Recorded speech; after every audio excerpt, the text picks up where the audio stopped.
आप मगर गिनती के चंद ही उम्मीदवार काफ लीग के टिकट पर खड़े हैं और आप सिंध में पीपल्स पार्टी के हक में दस्तबरदार हुए हैं। कौमी असम्बली की 7 और सूबाई असम्बली की 13 नशिस्तों पर काफ लीग के उम्मीदवार बैठ गए और आपने ये हिदायत की आसिफ अली जरदारी से बातचीत के बाद।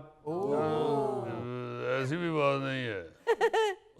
अगर उन्होंने हमारी कौमी असम्बली की 7 सीटों पे हमें दस्तबरदार करवाया है तो हम भी MPA की 13 सीटों पे उनके सामने दस्तबरदार हुए हैं।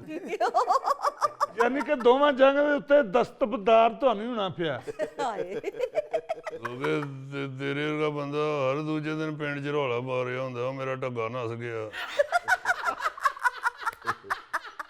भाई तेरे को नहीं नसिया जाता तो तू क्यों नसन वाला ढग्गा ले लिया। ਮੈਨੂੰ ਤੇ ਖੁਸ਼ੀ ਹੋਈ ਕਿ ਸਿੰਧ 'ਚ ਵੀ ਕਾਫਲੀ ਸੀਗੀ। ਮੈਂ ਸਮਝਦਾ ਸੀ ਪੰਜਾਬ 'ਚ ही है सिर्फ।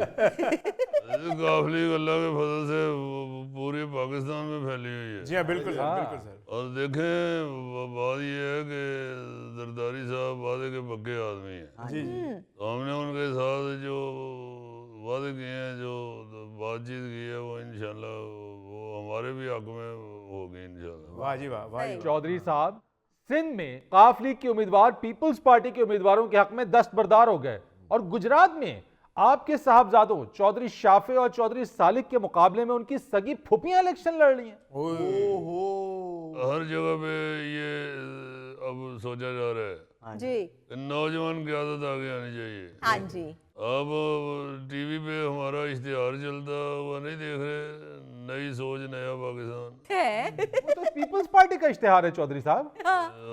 वो भी अपनी है। इसलिए मैं समझता हूँ कि फूफियों को चाहिए कि वो बच्चों की मोहब्बत में दस्तबरदार हो जाए। नहीं तो चौधरी साहब, बच्चों को नहीं चाहिए कि वो फुफियों के एहतराम में दस्तबरदार हो जाए। हाँ फरीद साहब साढ़े वर्गा बंदा अक्सर एयरपोर्ट से सुता रह जाता है तो उसकी फ्लाइट ही निकल जाती। ਚੌਧਰੀ ਸਾਹਿਬ ਤੁਸੀਂ ਤੇ ਮਜ਼ਾਕ ਕੀਤਾ ਨਾ, ਇਹ ਵਾਕਈ ਇੱਕ ਵਾਰੀ 에어ਪੋਰਟ ਤੇ ਸੁੱਤਿਆਂ ਰਹਿ ਗਏ ਸੀ। क्यों कीता तू मेरा गिलास फैलो है। मैंने सीरियस बात की है। तेन एक बारी गुड़ वाले चौल की खवा देने तो फ्री हो गए। थले ਇਹਦੇ ਵਾਲ ਪੁੱਟ ਕੇ ਇਹਨੂੰ ਸਮਝਾ। ਚੌਧਰੀ ਸਾਹਿਬ ਕੋਈ ਹੋਰ ਸਜ਼ਾ ਦੱਸੋ, ਵਾਲ ਪੁੱਟਣ ਨਾਲ ਇਹਨੂੰ ਤਕਲੀਫ ਨਹੀਂ ਹੋਣੀ। तकलीफ नहीं होगी तो मुआशरे च नंगा तो हो जाएगा। बहरहाल चौधरी साहब, हमें बड़ा अफसोस होता है ये देख के कि आपके ख़ानदान में रंजिशें पैदा हो गई हैं। हाय मेरी नज़र से चौधरी सालिक हुसैन का ये बयान गुजरा है जिसमें उनका ये कहना है कि चौधरी परवेज़ इलाही किसी और की सियासत के लिए ये वक्त देख रहे हैं, लेकिन चौधरी शुजात हुसैन को आज भी परवेज़ इलाही साहब का बहुत ख्याल है। ਵਾਹ ਵਾਹ नवा नालों मास ते ज़्यादा नहीं ना होता। ਕਾ ਕਹਿ वो हमारे भाई हैं और दुख होता है कि वो तकलीफ में है। अल्लाह ताला उनके लिए आसानियाँ पैदा करे, आमीन। उनके लिए आसान वक्त आए अल्लाह करे। आमीन। बाकी ये सियासत जो है ये इसी तरह की है। जी ये हम लोग शुरू से ये कह रहे हैं कि ऐसे ना करें। हम इकट्ठे हैं तो बरकत है, जी हाँ, बिल्कुल इस तरह अलग-अलग होने से बरकत नहीं रहती। जी हाँ, जी हाँ। मोहनिस इलाही साहब ने भी बयान दिया है चौधरी साहब कि उनकी ख्वाहिश है कि परवेज़ इलाही और चौधरी शुजात के दरमियान मामला ठीक हो जाएं। जी मेरी ख्वाहिश नहीं ना होनी चाहिए, तो ऐसे कुछ करना भी चाहिए। ख्वाहिश से बंदे दिल जी रह जाती है।